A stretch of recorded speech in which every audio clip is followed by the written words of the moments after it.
YT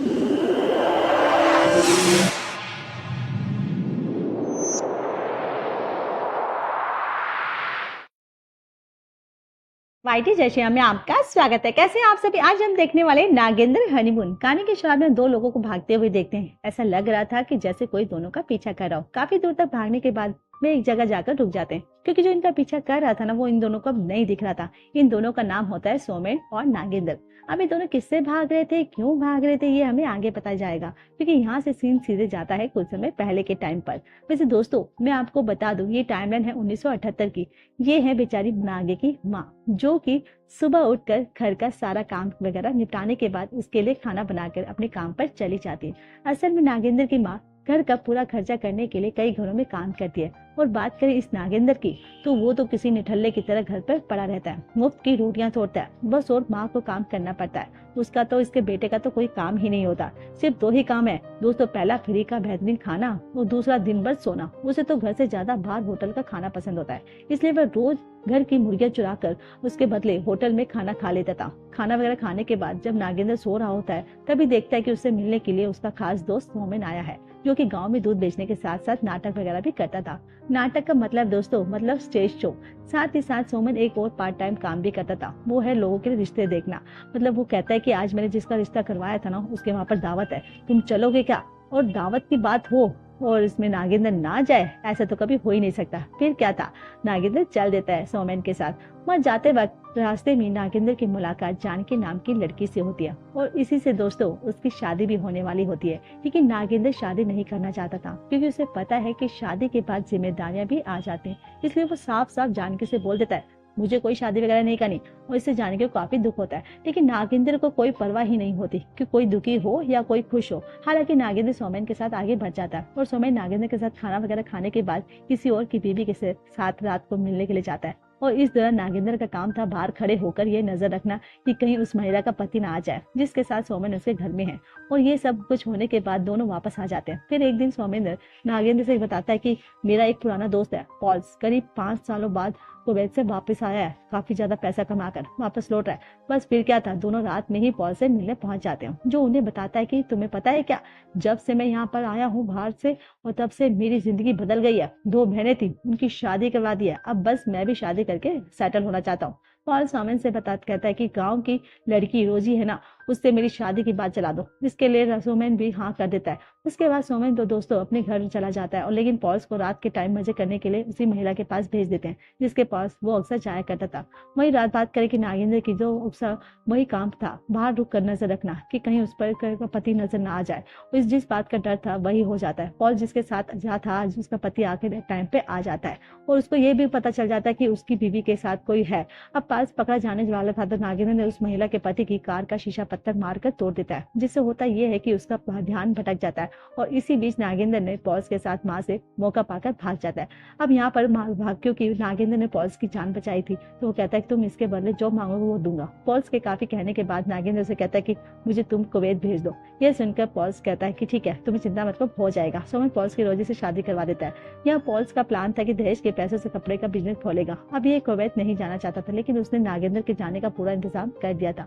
दोस्तों, बस visa के नागेंद्र को 16 से 17 हजार की जरूरत थी, और जो कि उसे समय के हिसाब से काफी ज्यादा पैसे थे। खैर, अब इन पैसों का इंतजाम करना नागेंद्र के लिए भी आसान नहीं था।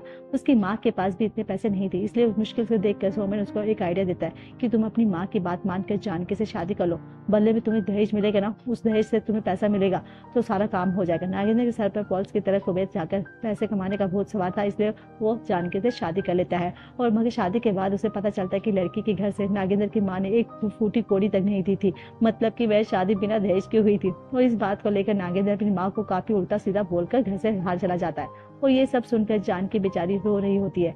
अब नागेंद्र ये शादी करने वाला काम अपने दोस्त सोमन के कहने पर किया था, तो उस बस तो फिर उसको जाकर उसे पीटने लग जाता है। और यहाँ सोमन किसी तरह उसको संभालता है और पूछता है कि भाई तुम मुझे क्यों मार रहा है। तो जब नागेंद्र उसको बताता है कि तुझे बोला था शादी करने के लिए एक पैसा दहेज मिलेगा, लेकिन कुछ भी दहेज नहीं मिला, हैरान हो जाता है। कहता है कि भाई मेरे पास इतने पैसे तो नहीं होते, पर मैं हाँ तुम्हें दे रहा हूँ, पर तुम चिंता मत करो, तुम मेरी वजह से इन सब में फंसे हो ना, मैं ही तुम्हें इस चीज से बाहर निकालूंगा और तुम्हें कुवैत भेज कर ही रहूंगा। मेरे पास एक जबरदस्त प्लान है, जो ये कर लेगा ना प्लान बहुत अच्छा हो जाएगा। पता चलेगा तो सोमेन अब नागेंद्र को अपने साथ लेकर एक दूसरे गाँव जाते हैं। दरअसल सोमेन के पास लिली नाम की एक लड़की का रिश्ता था, जिसका नाम एक पुलिस ऑफिसर है, मगर वो अपनी बहन की शादी नहीं करवा पा रहा था क्योंकि लिली दिमागी रूप से ठीक नहीं थी। और इस कारण लिली के पिता ने ये शर्त की थी कि लिली की शादी नहीं हुई तो वो अपनी अपनी पूरी जायदाद चर्च में दान कर देगा।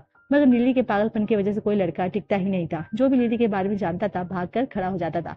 लिली का भाई डेविड बस ये चाहता था कि लिली किसी भी तरह से लिली की एक क्रिश्चियन लड़के से शादी हो जाए। बस दोस्तों, यहाँ सोमेन को ये आइडिया आया कि वो लिली की शादी नागेंद्र से करवा देगा। बदले में जो दहेज के पैसे मिलेंगे उसको लेकर दोनों शादी के बाद भाग जाएंगे।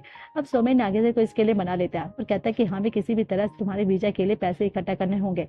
अब ये बात सुनते ही नागेंद्र अपने घर बिना बताए चुपचाप सोमन के साथ सोने चला जाता है। अब अगले दिन वो डेविड के पास गांव पहुंचकर उससे मिलते हैं। नागेंद्र अपना नाम जो उसे बताता है, जो फिर वो लिली से मिलता है और जिसको देखते ही वो समझ जाता है कि लिली तो पागल है, मगर उसे लिली से शादी करके दहेज के पैसे चाहिए थे, इसलिए वो जल्दी से लिली के साथ शादी कर लेता है। इसके बाद नागिन को पता चलता है कि लिली को दहेज में सिर्फ 10,000 रुपए दिए गए। ये बात वो सोमन को पता देता है कि भाई अब क्या करें। सोमन कहते हैं कि चलो कुछ तो पैसे आए, वैसे भी ये लोग तो तुम्हें बिना माँ बाप के यतीम समझते हैं, बोल देना कि मेरे चाचा जिन्होंने मुझे पाला था ना उनकी मौत हो गई है, इसलिए तुम्हारा वहां पर जाना जरूरी है। बस फिर क्या था, यही बहाना करके नागेंद्र सोमन के साथ लिली को छोड़कर चला जाता है। और यही रात बात इंस्पेक्टर डेविड की ओर करे तो बिल्कुल भी शक नहीं होता। अब दोस्तों उसके बाद सोमन नागेंद्र को लेकर एक और दूसरे गाँव में जाता है ताकि वो इसकी एक और शादी करवा पाए। सोमन का प्लान यह था कि इस तरह से करके वो नागेंद्र के वीजा के लिए पैसे इकट्ठे करवाएगा। और इस गांव में आकर सोमन वंश नाम के एक आदमी से मिलता है जो कि किसी कमेटी का मेंबर होता है। और ये कमेटी में हर साल 5 ऐसे मुसलमान लड़कियों को शादी करवाते हैं जो कि अनाथ गरीब था या बेसहारा, मतलब कि यहाँ पर नागेंद्र को मुसलमान बनकर शादी करनी होगी।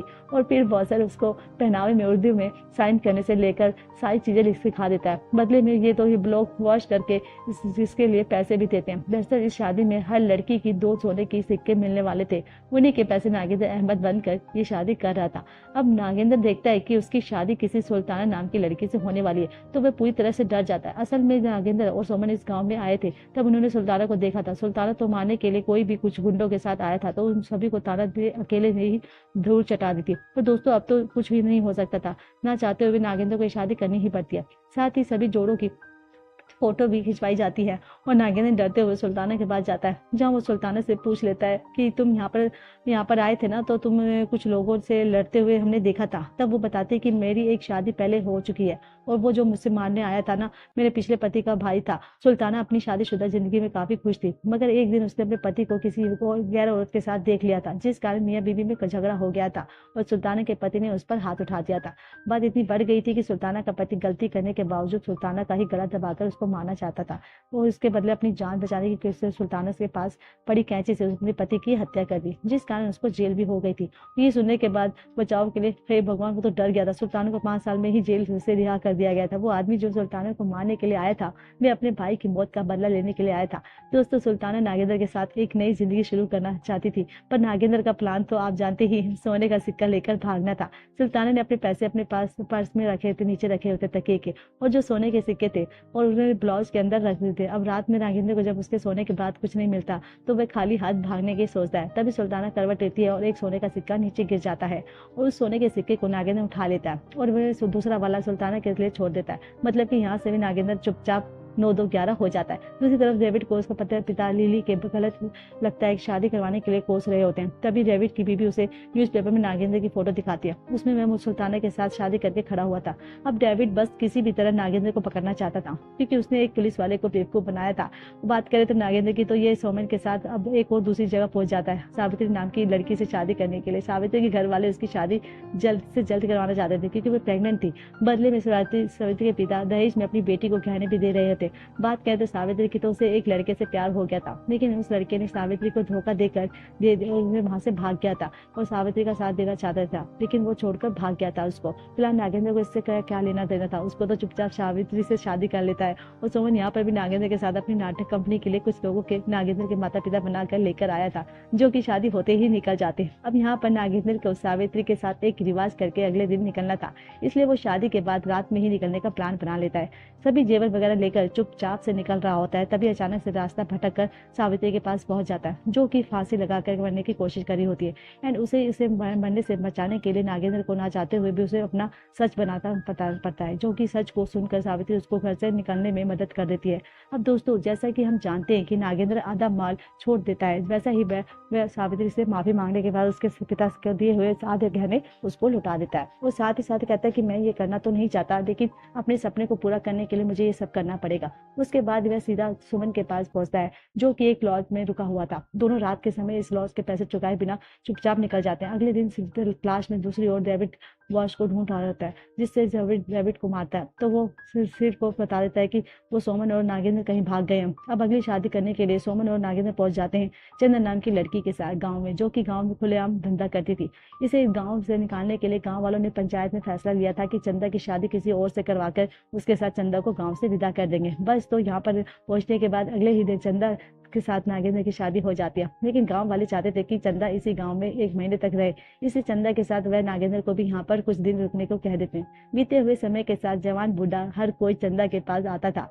वह हर रात जैसे ही मौका मिलता तो नागेंद्र चंदा के आधे पैसे और उसके कस्टमर के सोने की चैन चुराकर घर से निकल जाता है, क्योंकि वो शादी के बाद भी अपना धंधा चला रही थी। इसी बीच इन दोनों के बारे में पता करते हुए डेविड भी वहां पर आ जाता है। दरअसल इस लॉज में सोमन और नागेंद्र ने बिना पैसे दिए भागे थे। वहीं पर डेविड को एक चिट्ठी के जरिए ये दोनों के यहाँ पर होने की खबर मिली थी, और अचानक यहाँ पर आते हैं डेविड का सामना सोमन और नागेंद्र से हो जाता है, जिन्हें वह पकड़ने की कोशिश करता है, मगर पकड़ नहीं पाता और इसे दोनों मिलकर बरस पड़ते हैं। हालांकि सोमन का बैग डेविड के पास रह जाता है और दोनों भाग निकलते हैं। यह से सीन हमें शुरुआत में दिखाया जाता है। दोस्तों, इसी घटना से नागेंद्र काफी ज्यादा डर गया था, जिसे फिर किसी तरह सोमन समझाता है कि अब बस हमें थोड़े और पैसे चाहिए, फिर हमारा सब काम हो जाएगा, तेरे तो कर ही दूंगा ताकि तू वीजा लेकर कुवैत जा पाए। बस भाइयों, एक और आखिरी बार हमें ये काम करना होगा, उसके बाद तू देश में होगा ही नहीं। उस तरह दोनों अगली सुबह जब डेविड बैग को चेक करता है तो उसमें उसको एक दूसरा लेटर मिलता है, जिसके इसके टाइम से वो समझ जाता है कि अब ये दोनों कहाँ जाने वाले हैं। इस अपनी आखिरी शादी के अंजाम देने के लिए वहाँ पर सोमन के साथ पहुंच जाता है, मोली नाम की लड़की के साथ गांव में, जिसके पिता को कैंसर है, इसलिए वो अपनी मौत से पहले सब कुछ देकर अपनी बेटी को शादी करवाना चाहता था। मोली नागेंद्र ने काफी अच्छी लगती है, उसका बिल्कुल भी मन नहीं था होता उसको धोखा देने का, पर सोमन के फोर्स करने पर वो मोली से शादी कर लेता है। पकड़ और सुहाग रात में नशे में वो मोली के सब कुछ बता भी देता है कि ये सब जानबूझकर नहीं, बेचारी काफी रोती भी है, लेकिन साथ ही वो नागेंद्र से वादा लेती है कि अगर तुम मुझे धोखा नहीं दोगे तो मैं तुम्हारी सारी गलती माफ करने को तैयार हूँ। नागेंद्र इसको वचन देता है कि मैं आपसे ऐसा नहीं करूंगा, और मोली भी दोस्तों उसे माफ कर देती है। और अब अगली सुबह हम जब नागेंद्र उठता है तो वहाँ पर कोई होता ही नहीं है, मोली ना ही उसके पिता और ना ही सोमन। साथ ही नागेंद्र भी ने भी अब तो जो पैसे जमा किए थे वो सब भी गायब थे। अब नागेंद्र ये सब समझ नहीं पाता कि तभी वहाँ पर एंट्री होती है इंस्पेक्टर डेविड की, जो कि नागेंद्र सोमन और मोली की फोटो दिखाकर बताता है कि सोमन और मोली दोनों पति पत्नी है। ये मोली ने किराए का घर लिया था, कभी कभी सोमन और यहाँ से मिलने आता था। बाकी मोली के पिता वगैरह ये सब सोमन के नाटक की कंपनी के आदमी थे। सोमन और मोली को लोगों ने सुबह ही बस से जाते हुए देखा था, उन लोगों ने तुम्हारे साथ ये पूरी तरह खेल खेला था। ये सारी चीजें रिवील करने के बाद डेविड नागेंद्र को उसके घर ले जाकर छोड़ देता है। उसको देखकर सभी हंस रहे थे, यहाँ तक कि नागेंद्र की माँ भी उसका स्वागत गालियों से करती है। जिस नागेंद्र को एक शादी नहीं करनी थी, वे 5 पत्नियों का पति है। दरअसल नागेंद्र की सारी पत्नियों को डेविड ने एक साथ एक छत के नीचे ला दिया था। स्नेहा, सावित्री, लीला, चंदा, जानकी और सुल्ताना, इन सभी को देखकर नागेंद्र की हवा टाइट हो जाती है, और इसी के साथ ये मूवी यहाँ पर खत्म हो जाती है, क्योंकि अब नागेंद्र हनीमून चलेगा, यही मूवी का नाम है।